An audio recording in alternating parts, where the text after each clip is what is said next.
I found 99 confession letters my fiancée wrote to her first love. I was about to ask when Sophia called. James, I have to work overtime at the company tonight. I will be back late. The next second, a romantic proposal in an ancient castle went viral on my social media. My fiancée Sophia, wearing a wedding dress, stood at the top of the castle and kissed her first love. Standing below were all our mutual friends. At that moment, I suddenly didn't want to get married anymore. I contacted the wedding company, changed the groom's name at the wedding to her first loves, and went home overnight with my suitcase to inherit the family business. The story is about to begin. If you like it, remember to like and subscribe. The moment I saw the photos on WeChat Moments, I smiled bitterly. Sophia and I have been together for 10 years, and she said she didn't like a high-profile wedding. For this reason, I racked my brains and found the best wedding company to design a niche, low-key wedding for her. Unexpectedly, she proposed to someone else in a grand castle. Looking at the fireworks all over the circle of friends, and Sophia kissing David, and then looking at the pile of confession letters full of regret and longing in my hands, I suddenly realized, Sophia doesn't dislike high-profile weddings, she just doesn't want to marry me. I took out my phone and told the wedding company to change my name to David's at the wedding. Then I sent a text message to my family, mom and dad, I miss home. The next second, my dad called me, son, where are you? I'll call someone right now, or I'll drive over to pick you up myself. I've thought it through. You've grown up and have your own ideas. If you want to marry that girl named Sophia, then go ahead and marry her. Mom and dad won't stop you anymore. I fell silent. Sophia and I have been together for 10 years. Sophia's family is poor, and her parents would never agree to our being together. For this reason, I took the initiative to cut off contact with my family, believing that we can create happiness with our own hands. 10 years have passed, and Sophia has transformed from a poor student who had to break $1 into $2 to spend, to the CEO of a listed company. I thought we had finally gotten our happy ending after all the hard work, but I didn't expect that the person in her heart was still her first love, David. When I think back to the past 10 years that Sophia and I have spent together, I can see David's influence everywhere. The decoration style of our house, our car, and even my daily clothes are all the types that I hate, but David likes them very much. It's not like I haven't thought about raising objections, but as soon as I opened my mouth, Sophia would get angry at me. What do you know? You have no taste at all. David recommended this to me. He's a designer. How can his taste be worse than that of an ordinary person like you? Over the past 10 years, I have compromised for love time and time again, but what I got in return was deep betrayal. At that moment, I suddenly didn't want to continue with Sophia, and said with relief, I'm not getting married. The groom at the wedding has changed. My dad didn't ask any more questions, and I squatted down to pack my luggage. Sophia called at this time, baby, my stomach hurts, can you come over and give me some stomach medicine? Her voice was soft, as if she wasn't the one who betrayed me a few hours ago. I held back my anger and rejected her. If you have a stomachache, go to the hospital. Why are you calling me? Sophia was even angrier than me, and said angrily, did you take the wrong medicine? My stomach hurts so badly, how can I have time to go to the hospital? Don't you have stomach medicine at home? Send it to me right away. I was silent. After being together for 10 years, Sophia always spoke to me in such a bossy tone, and even many of my friends thought that her attitude towards me was too bad. But at that time, I was blinded by love and firmly believed that Sophia just had a bad temper, but she loved me. But now, the slap in the face comes too fast. I responded in a cold tone, I won't go to see you off. I have something to do. Since I have already decided to leave, there is no need to argue too much. I heard Sophia swear on the other end of the line, and then the call was hung up. I squatted down to pack my luggage. It was funny to say that after being together for 10 years and living in the same house, my stuff couldn't even fill up a suitcase. It was also true that in these years, I devoted all my heart and soul to Sophia. She said she wanted to start a business, so I invested money for her and helped her build connections. She wanted to be promoted, so I used my connections to help her sign up for various classes. Even her current exquisite strong woman look was created by me. I put all my time and energy on her, but in the end, what I got in return was her deep love for another man. That's all, nothing much to say. But before I left, I looked at the stomach medicine I prepared for Sophia and the painful cramps she had every time she had a stomachache, and I softened my heart. I just thought of it as the last time I gave her medicine and explained that to break up her. But when I asked which hospital Sophia was in, before I even entered the ward, I saw her carefully supporting David and feeding him medicine attentively. I crumpled the stomach medicine in my hand into a ball. David also saw me standing outside the door, raised his eyebrows and smiled at me. The next second he said to Sophia coquettishly, Sophia, the medicine is so bitter, can you kiss me? Sophia kissed him without hesitation. David held her head tightly, and they kissed each other. But I felt like I was struck by lightning, and I froze in place. Until Sophia's mother arrived at some point, looked at me standing at the door, and asked in surprise, James, why are you standing here and not going in? The two people in the ward reluctantly separated. When Sophia saw that it was me standing outside, a flash of discomfort flashed across her face, but soon, she took the initiative and asked me with a frown, why are you here? Seeing the deformed stomach medicine in my hand, the expression on her face relaxed a little, and she said in a calm tone, are you here to deliver medicine to David? It just so happens. Sophia reached out to take the medicine, but I threw it directly into the trash can. Sophia, who had been looking calm at first, suddenly changed her expression and asked me loudly, James, what do you mean? I didn't say anything, I just looked at David's face. There was a lipstick mark on the corner of his lips that hadn't been wiped off. It was exactly the same color as the anniversary gift I gave Sophia last week. It was very glaring. Sophia's eyes flashed with a trace of guilt, but she quickly toughened up and said, David just returned China too, and when we hosted a welcoming party for him tonight, a few people had a little too much fun. I don't know how Sophia came up with such a high-sounding excuse. I just stared at her coldly. Seeing that I didn't respond for a long time, Sophia's guilty conscience became more and more intense, and finally turned into anger. She shouted angrily, James, that's enough. You have to choose a place to be jealous. David is so sick, and you are still fussing about such trivial matters. I was so blind to fall in love with a man like you. That's right. David also chimed in with a smile on his face, and then sarcastically said, James, Sophia is so outstanding now, and she is still willing to be with you, you should be content. I heard that you are going to have your wedding soon. If you lose Sophia again, it will be bad to replace someone else at the wedding. If it was before, I would have been furious to hear what David said, but now, I responded to him, who else, you? David was stunned for a moment, not expecting me to be so straightforward. He subconsciously said, not necessarily. After all, Sophia and I have grown up together. If I hadn't suddenly gone abroad, you wouldn't have been able to be with Sophia. Don't you think so, Sophia? Sophia didn't say anything, but I knew she thought the same thing. After all, I knew best how miserable Sophia was when David went abroad. The air pressure in the room dropped rapidly at a speed visible to the naked eye. Finally, Sophia's mother interrupted him, it's all in the past, what's there to talk about?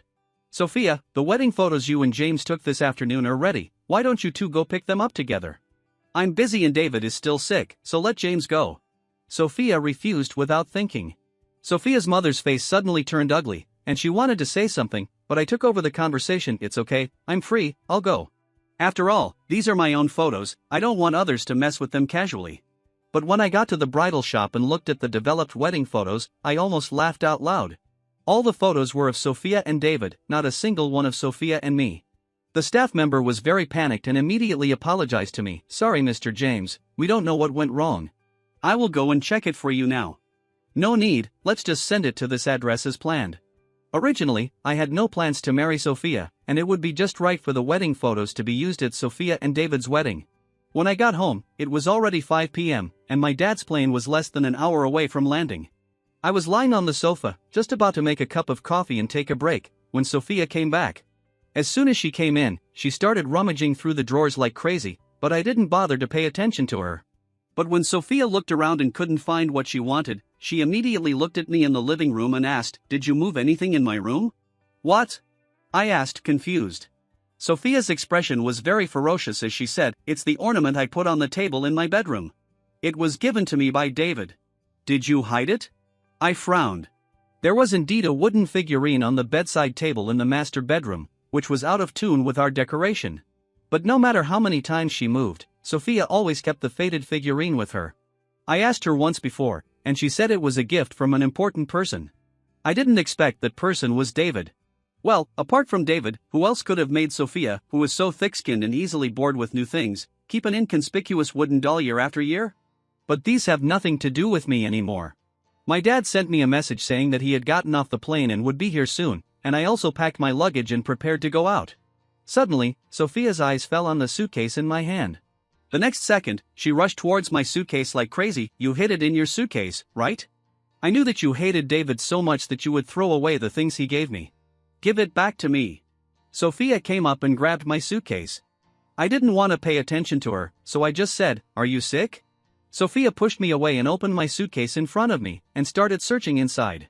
I didn't have much stuff, and for convenience, Sophia lifted the suitcase and spread it all over the floor, but there was nothing inside except a few pieces of my underwear. Sophia was convinced that I had taken her things, and she screamed, "I know you hate David, but that was the couple doll David gave me. Can you please give it back to me? James, how could you be such a person? Didn't I just go out to welcome David last night without telling you? Are you so petty? Give it back to me right now." Sophia was hysterical and even started to smash things in the house. Soon, the house was in a mess. Finally, she was not satisfied and grabbed the wedding photo that had been delivered and smashed it on the ground. The frame broke into pieces and the cloth covering it slowly slipped off, revealing the smiling faces of Sophia and David. Sophia was stunned, but she reacted quickly and subconsciously argued, "James, listen to me, this is no need to say more." I told her, "I saw the proposal in the castle yesterday. It was very good. I wish you a happy marriage." Sophia's mouth suddenly opened wide, and she frowned and asked me, "James, what do you mean?" I replied to her, "It's meaningless. I won't get married." Sophia had a funny expression on her face. "Are you sure?" "James, you and I have been together for 10 years, and you have quit your job and stayed at home for 10 years. Can you survive without me?" I was wrong about what happened last night, but that was because we were hosting a welcoming party for David, and a welcoming party requires wearing wedding dresses and kissing. I interrupted her and said, "Sophia, it's okay for you to lie, but don't lie to yourself. I know you like David, so let's break up. I'll help you." I don't know what I said irritated Sophia, but she angrily agreed, "Okay, we'll break up, but don't regret it. Then you can cry and beg me to get back together with you." I remember the only time Sophia and I had a fight, it was because of David. We had agreed to visit my seriously ill mentor, but she changed her mind and talked to David on the phone for a long time because of a phone call from David. I tried to stop her, but Sophia was very angry. "Your mentor has been ill for a long time. What's the harm in going to see him a few days later? David is in a bad mood. What if something happens to him in a foreign country? If you stop me again, we will break up."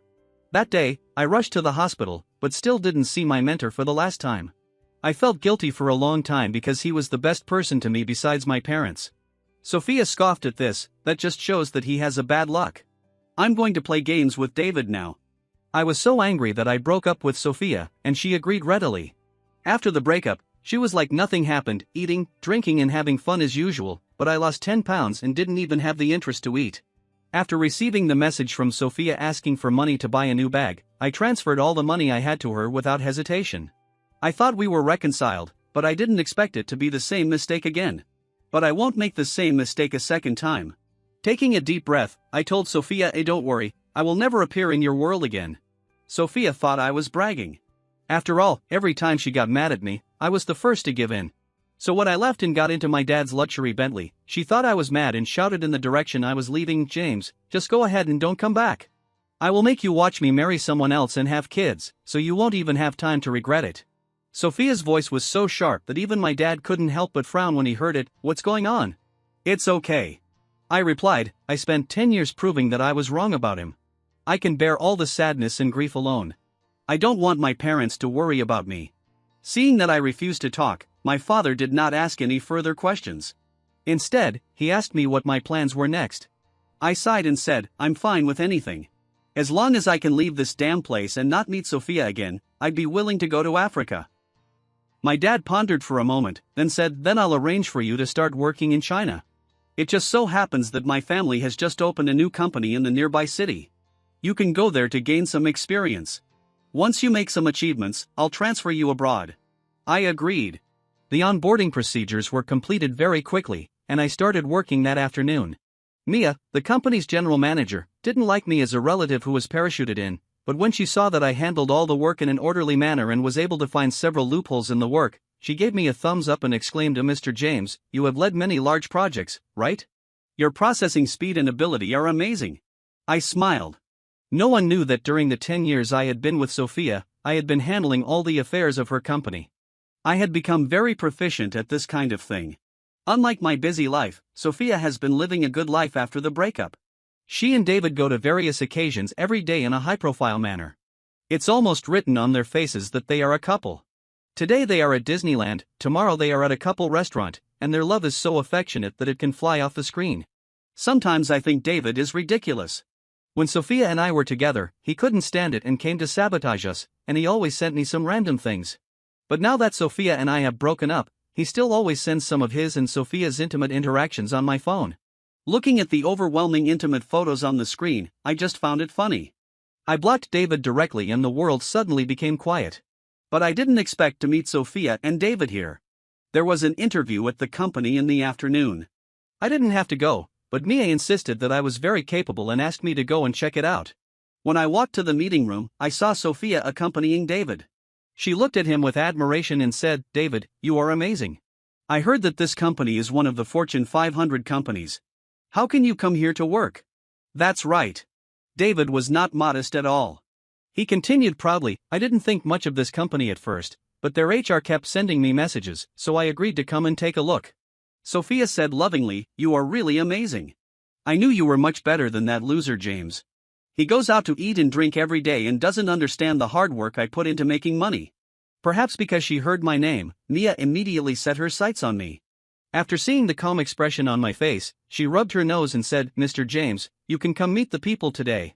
"I won't join in." I didn't want to see David's face, but David noticed me. A look of surprise flashed across his face, and then he said in a haughty tone, "James, are you here to apply for a job too? But I advise you to forget it. You have been out of society for several years. In the past 10 years, you have been relying on Sophia as a gigolo. With your level, any company that hires you will be unlucky for 8 years. It is more suitable for you to work in a nightclub." David's words were so venomous that even Mia couldn't stand it anymore and wanted to come forward to help me out. But I asked Sophia, who was standing next to me, "Is that how you talk about me to others?" Sophia's face flashed with an uncomfortable look, but she admitted it in disguise. She gritted her teeth and said, "He's right. James, it's okay for you to quarrel with me and get angry, but don't do what David does. He studied abroad and you can't compare with him." I almost laughed at what Sophia said. I also had the opportunity to study abroad, and it was in the top 3 universities in the world, but Sophia said she was worried that I would no longer love her after returning from studying abroad, so she insisted that I give up. In the end, she still looked down on my resume, which was not as good as David's, even though David only studied at a fake university abroad, which could be attended with a little money. But I was too lazy to say more to her. I picked David's resume from the applicants and threw it in his face, saying in a cold tone, "You don't need to participate in the recruitment." David was stunned, but he laughed when he realized what was going on. "James, I didn't believe Sophia when she said you were mentally ill, but today I see it's true. You don't think you are the HR for today's interview, do you?" Sophia also frowned and said, "James, you've gone too far. Go home quickly. My mom said that there are some details about the wedding that she needs to finalize with you." Sophia reached out to pull me as usual, but this time, before her hand touched my sleeve, Mia separated her. "I'm sorry, miss, our Mr. James said that he doesn't want to hire this gentleman, please go back." "What did you say? Mr. James?" David noticed Mia addressing me, and was stunned for a second before he laughed. "Did I hear you right? You're calling this gigolo Mr. James? James, you can fantasize about it, but there's no need to ask someone to act with you. Get out of here and stop embarrassing yourself." David's tone was full of mockery, and even Sophia advised me, "James, stop making trouble and go home quickly." The next second, the HR opened the door of the conference room, and when he saw me, he immediately greeted me seriously, "Hello, Mr. James." David was stunned, and Sophia was stunned too. I said to the HR who came in, "Please clean up the garbage. Don't let such messy people come to the company for interviews in the future." David was kicked out of the company, along with Sophia. Until the moment he was thrown out by the security guards, David couldn't believe that I was the president of this company. "Sophia, this must be James' trick. He always loves to lie. You must not believe it." Sophia was a little hesitant. After all, it was impossible for me to invite the entire company to act with me. Just then, the company called and told Sophia that there was a problem with the company's latest cooperation project. Sophia was getting anxious and angry. "Hasn't this project been going smoothly? How come there is a problem all of a sudden?" The person in charge was also innocent. "I don't know either. Mr. James has always been in charge of the company's projects. No matter how big the problem is, we can solve it by giving him a call." "Then go ahead and call him," Sophia urged. The person on the other end of the phone hesitated for a moment before replying, "Mr. James has blocked me." Sophia cursed, but she couldn't be vague about business matters, especially since this was her company's biggest project in the second half of the year. She immediately took out her cell phone and called me. I saw it and could roughly guess why she called me, but I didn't answer. I turned the phone to silent mode and slammed it on the table. Sophia made 10 calls but none of them went through. Her mood had already changed at a visible speed. Seeing that she was about to lose her temper, David spoke tactlessly, "Isn't it just a project? If it fails, there will be another one. Sophia, you said you would go to the movies with me this afternoon. The movie is about to start. Let's. Look, what else can you do all day besides doing these useless things? This project is worth 10 million, and the company's revenue in the second half of the year depends on it. Go and see for yourself, I'm busy." Sophia interrupted David before he could finish his words. David was also confused when he saw Sophia in front of him, who seemed like a completely different person. He stopped her before she got into the car and said, "It's just a project, right? I'll take care of it." David failed faster than I expected. Not only that, he also caused Sophia to lose another project with the same company. Sophia and David had a big fight, and David was not convinced, so he went to the partner's company and made a scene, which was filmed and uploaded to the internet. For a time, the internet was flooded with negative news about Sophia's family group. Sophia was forced to apologize publicly, but it was of no avail. Countless companies terminated their contracts with the Sophia family group. In just 1 week, the Sophia family fell into crisis and was on the verge of collapse. I wasn't surprised when Sophia called me. "James, I know I was wrong. Can you please come back?" Her voice was full of regret. If I hadn't heard David in the background trying to persuade her to cover herself with a blanket because she was afraid she would be cold, her words would have sounded more sincere. "Sophia, we're broken up," I told her. Sophia shook her head and said, "No, it's not a breakup if I don't agree. James, I was wrong. I really miss you. Please come back. I beg you. I will do anything for you to be with me again." For 10 years, I have wanted to hear Sophia say this. For this, I have worked hard and given everything. But now, listening to her apology, I just feel it is annoying. I hung up the phone and blocked Sophia's number. But Sophia showed up at the door of my company the next day, wearing the wedding dress I designed, holding a large bouquet of flowers, holding a banner and confessing to me affectionately, "James, will you marry me again?" Seeing the giant banner behind her, countless passers-by stopped to take pictures. Even Mia teased me, "Mr. James, you are so charming. You proposed to such a beautiful woman in public." "I like to give it to you," I responded helplessly. Mia retracted her bared teeth and said aggrievedly, "Mr. James, don't joke with me. I have heard about this beauty's deeds. I can't handle it." "Then why are you still standing there?" I asked her back. Mia was stunned for a moment, and I continued to give orders, "Go find the security department and deal with this person as soon as possible. Leaving him at the entrance of the company is an eyesore to the city." Sophia was chased away by the security guards. She was in such a hurry that she even lost one of her high heels. But she didn't care. She came to the company gate every day in her wedding dress. When the security guards chased her away, she would stand across the street and then unroll the giant banner with my name on it. After a while, even my dad had some opinions. He looked at me helplessly and said, "Son, this is your own business, and your dad shouldn't interfere." "But Sophia, coming to the company gate every day to make trouble is not a good thing, you see." I nodded and responded, "I understand, Dad. I will take care of this." I released Sophia from the blacklist and told her I wanted to meet and talk with her. Sophia was very happy and said happily, "Then I will book the most popular couples restaurant in the city, okay?" I replied to her with 2 words, "Whatever." At 8:30 in the evening, after half a month, I was in the same space with Sophia again. Sophia was very excited to see me. She immediately took out her phone and introduced the photos to me one by one. "James, during the time you were away, I renovated our house in your favorite Chinese style. I also asked the bridal shop to redo the wedding photos. They have been washed and hung in our wedding room. The wedding will be in your favorite Chinese style and the venue will be." Sophia knew everything about me, and every word she said was what I had been looking forward to. But now, every word she said was so boring. I reached out and covered Sophia's phone, and asked her, "Do you remember how we met?" Sophia froze for a moment, and an embarrassed expression began to appear on her face. I knew she didn't remember, but it didn't matter. I took out the lottery ticket that I had kept in my wallet for nearly 10 years and slowly pushed it in front of her. "The first time I met you was at the lottery shop on campus. You said that one of your lottery tickets had expired. Could you redeem it?" Memories from 10 years ago gradually came back to me, and Sophia was also pulled back to the time when we first met. That day, the clerk at the lottery shop refused her request to exchange the lottery tickets, and Sophia cried very sadly because she said that this was the money she used to pay for her tuition. If she didn't have this money, she might be asked to drop out of school. I felt sorry for her and paid the money for her. From then on, the gears of fate began to turn. But now, I want to tell Sophia that expired lottery tickets cannot be exchanged, just like our relationship. Once it's over, and there's no point in trying to save it. But before I could finish my words, Sophia's phone rang. Although she took it in time, I still saw the name flashing on it, David Big Baby. She has never called me by such an intimate name. No matter if we have been together for 1 year or 10 years, I will always be James in her mouth. Sorry, James, I need to take a call. Sophia didn't notice the change in my expression and got up to answer the phone.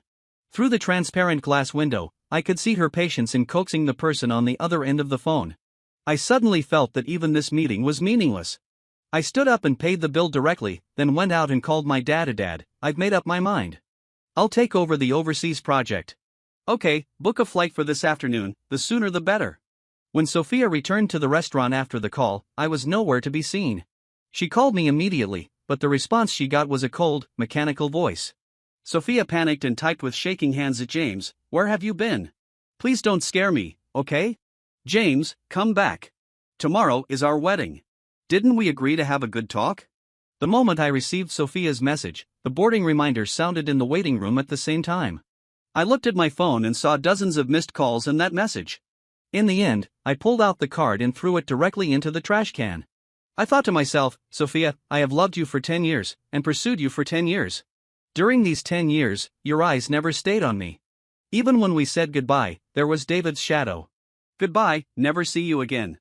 I arrived abroad that afternoon and started working intensively as soon as I landed. It was already a month later when I finished the project at hand.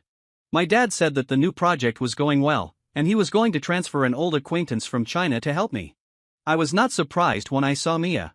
She was still the same as always. She teased me right away, "You are living a comfortable life abroad. Have you let go of the past?" I knew what she was talking about, so I said casually, "I let it go a long time ago." Mia looked at me and said, "That's good. Do you know? Something happened to your ex-girlfriend. Even though you were out of the country, she still insisted on holding a wedding, saying that you would definitely come to marry her. But at the wedding, she found out that the groom was someone else, and even the posters were of another man. She immediately went crazy and chopped off the man's hand, saying that if he hadn't been making trouble, she would have married you a long time ago. By the way, you know that man, his name seems to be David." "David," I added to Mia's words. She immediately nodded in agreement. Yes, that's David. The man was in such a pity. There was a good chance that he could be reunited with his wife, but the woman threw his hand into the sewer and washed it away. When it was found, it was already smelly. I'm afraid he will be disabled for life. The woman seemed to have been diagnosed with mental problems and is still in a mental hospital. If you ask me, you had the foresight to draw a line between yourself and this kind of woman as soon as possible.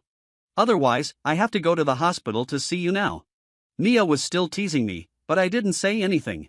Maybe, but that's all in the past. From now on, in my life, there is neither Sophia nor David, only me.